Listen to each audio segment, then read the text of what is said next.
Bernie Sanders, the guy who's been 80 years old for like 25 years, is more focused on stopping deportations than stopping illegal immigration. He's not interested in border security. He's not even pretending to be about law and order anymore. And what you're about to see is Bernie turning a crisis into a campaign reality, asking what he can do to protect people who aren't even supposed to be here in the first place. And stick around, because after this clip, I've got a clip of Sanders on the Rogan show that you just can't miss. This is Andy with TrendingPolitics.com. Hit like, subscribe, and let's get into it. So these are tough times. They're tough times in so many ways. But I believe from the bottom of my heart that if we stand together, if we do not let Trump and his friends divide us up by the color of our skin or where we were born or our sexual orientation, if we stand together, we can not only defeat Trumpism, we can in fact create the kind of nation that the working families of this country deserve.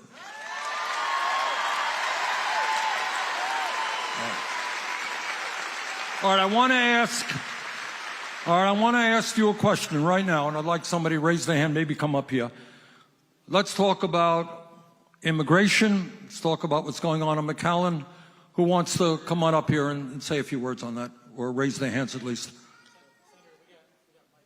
Got a mic? All right. Who wants to talk about that? Danny? Okay, right here? All right, we got a mic for you. 1 second. Okay. Hold the mic in your hand. Hold it, okay. Right, tell me what's happening. Hold it. He can hold it. Let him hold it. Can I hold? He can hold Is that okay? Well, Senator Sanders, first of all, thank you so much for coming down to the border.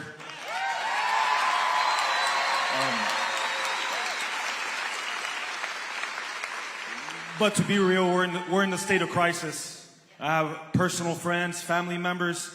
There's a lot of us here, but there are thousands of our friends and family members that wouldn't even drive here because they're afraid to drive in the streets at night.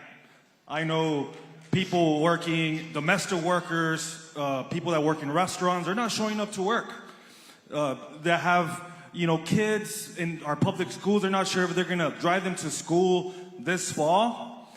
So I don't know if I have a question, but I just wanted to really bring forward the urgency, yes, how scared people really are right now.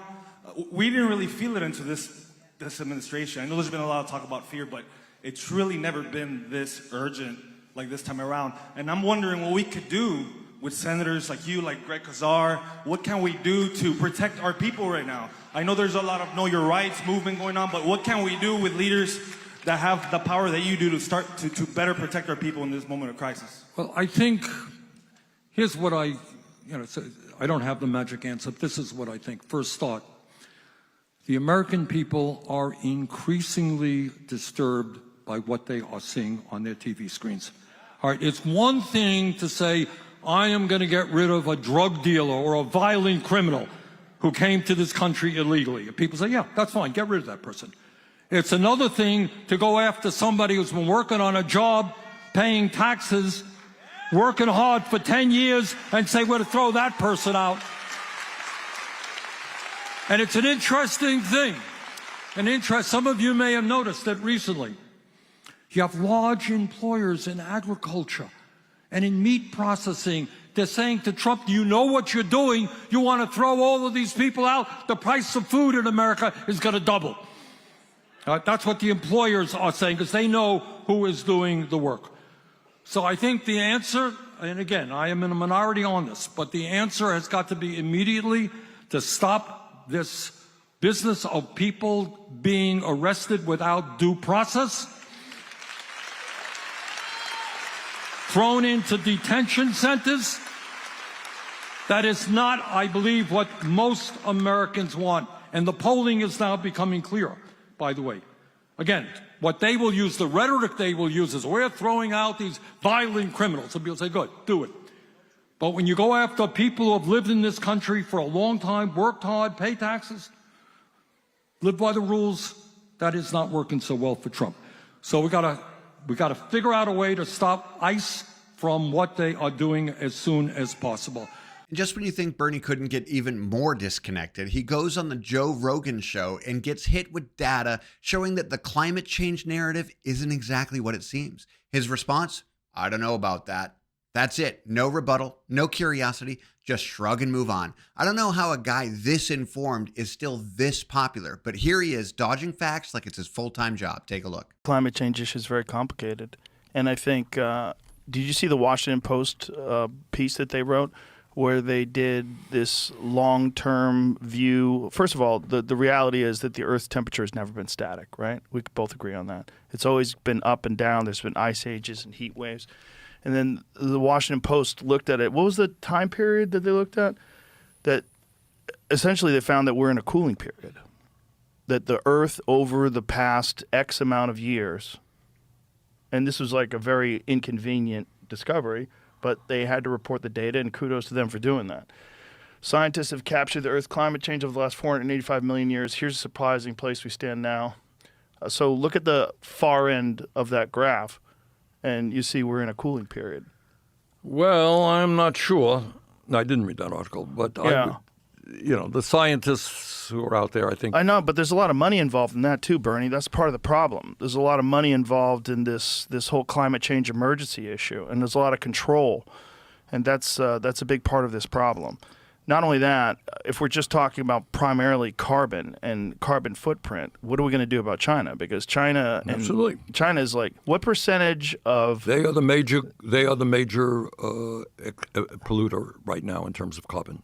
We're number two. We used to be one. They are number one right now. I think they have an enormous percent of the global.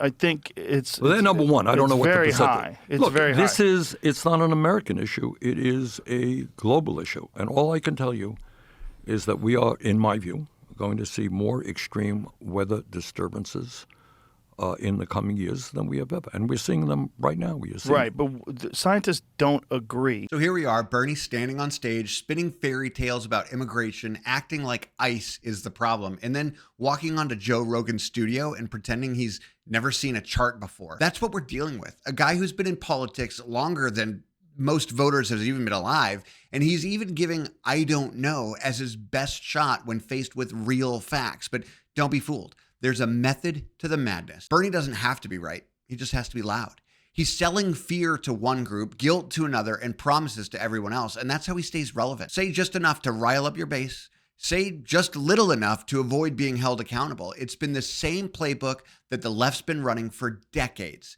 He's just the oldest guy that's been reading from it after Biden. And what you just watched is a guy more concerned with optics than outcomes. He's got no plan to fix the border, no plan for reform of immigration, no plan to address real energy concerns, but he'll tell you how bad everything is and ask for your vote while he's gaslighting you into believing that America is in its end days. And that's the real danger. When emotion replaces logic, when slogans replace solutions, when leaders can stand in front of a crisis and say, I don't know, you're not looking at a movement. You're looking at a collapse. Bernie's not offering hope. He's offering the same playbook that he's been offering for years. And if we don't start calling this out for what it is, we'll be watching the same act for another 25 years. And here's the kicker. None of this is by accident. Bernie knows exactly what he's doing. He's leveraging emotion because it's easier than answering real questions. He's avoiding details because once you get into the weeds, his entire worldview falls apart. When someone says, I don't know, in response to basic facts, they're not leading, they're hiding. And while he plays the lovable grandpa on the stage and on TV, behind the curtain is a real machine that's driving real damage. This is Andy with TrendingPolitics.com. Hit like, subscribe, stay vigilant, and I'll see you next time.